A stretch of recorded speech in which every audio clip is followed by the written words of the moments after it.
Hello guys, good day po sa ating lahat. Update po tayo sa aking mga alaga.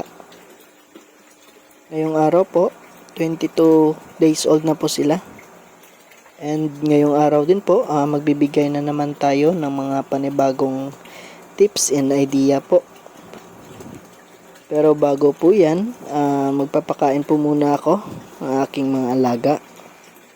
Ang pinapakain ko po is Ocealis Nanolis P1. Ang sukat po nito is 0.6 mm and pwede na po itong ipakain para sa mga 1 inch na fry.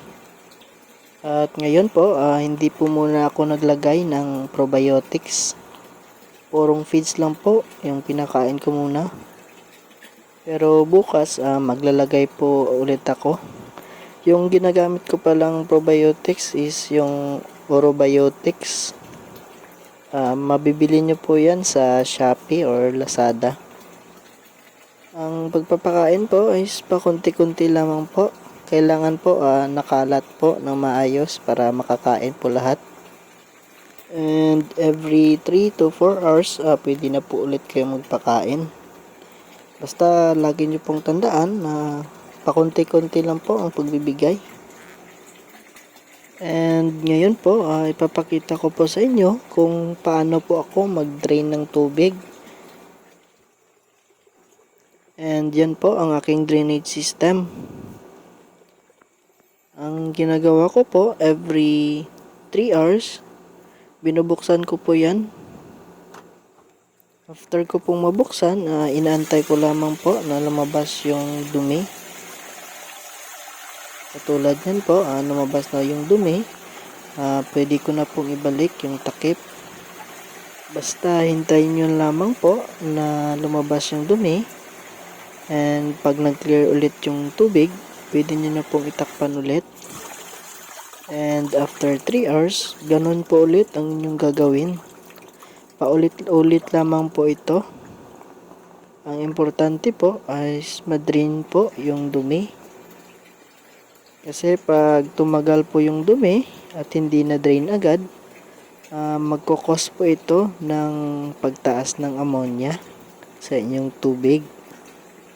Kaunting kaalaman lang po, pag concrete po yung ating pond, mas mabilis po na lumamig yung tubig.